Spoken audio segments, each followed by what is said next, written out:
Verið velkomin í Game 10 svarar, það Óli Jóels hérna með ykkur og það bunki af bréfum sem býður okkar. Og ég ætla að draga hérna eitt bréf út, og sjá, hver það sem verður fyrir? Jú, það hérna bréf frá Sigþór og hann segir: Sælir, hvor betri Battlefield 1 eða Call of Duty Infinite Warfare? Og hann kallar sig þetta Sigþór the Hedgehog, það þetta mjög gott. Og ég ætla að svara þessu. Og þetta mikið spurður að þessu, hvor betri, Call of Duty Infinite Warfare eða Battlefield 1? Ég vil segja bæta einu leikþátt í viðbótinn sem Titanfall 2, þá eru komið svona þessar 3 stærstu skotleiki sem eru komið út fyrir jólin núna 2016. Og ég ætla að segja að þeir eru allir með sína galla og kosti. Og við byrjum bara á Battlefield 1. Þá hann alltaf að gerast í fyrri heimsstyrjöldinni, eini af þessum 3 leikjum sem að gerast þar.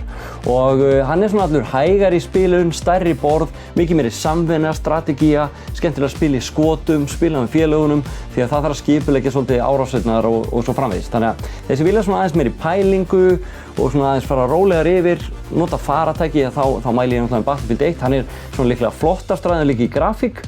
Söguþráðurinn ekkert allt of langur en hann svona góður fyrir þá sem vilja svona aðeins geta slaka á. Nú ég náttúrulega eldri en sólin þannig að það mjög gott fyrir mig, þannig að ég spila hann persónulega mest af þessum 3 leikjum. Hins vegar Call of Duty Infinite Warfare, það þetta með söguþráð sem svona 6 til 8 tímar sem bara fínt. Þú með zombie mode sem gaman að spila með félögunum, 4 geta að spila saman bæði í LAN eða online. Og svo ertu með náttúrulega multiplayer sem náttúrulega búinn að vera í gangi mörg ár. Og multiplayerin Infinite Warfare mjög góður, hann ekkert mikið frábrugðið því sem við vorum að gerast áður en bara fínt. Það mjög mikið hraði, mjög svona arcade, wall run, double jump og það allt í gangi. Maður fær bara blóðna sér af hraða og spennu. Þannig að fyrir þá sem fíla það og eru í góðum málum þar, myndi ég alveg mæla með Call of Duty Infinite Warfare. Það svona meiri hraði og spenna. Og svo það Titanfall 2 sem hann svona mjög líkur Call of Duty. Þú getur wallrunnað, double jumpað, en þar ertu með þessa svona vélmenni, þessi risa vélmenni, svona Titans sem eru með þér. Og þeir gefa svona nýja víti í spiluna og svolítið svona kannski ferskari vinkil í multiplayerinn sem hefur svolítið vantað í Call of Duty leikina síðustu kannski árin óhætt að segja.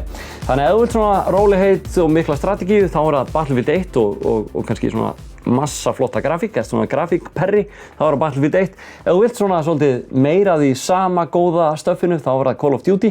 Og ef þú vilt fá svona það sem í Call of Duty með svona smá Titan kryddi og svona búið að taka multiplayeri svolítið á næsta level, þá óhætt að mæla með Titanfall 2. Þannig að allt frábæri leikir, þetta bara allt spurning smekk.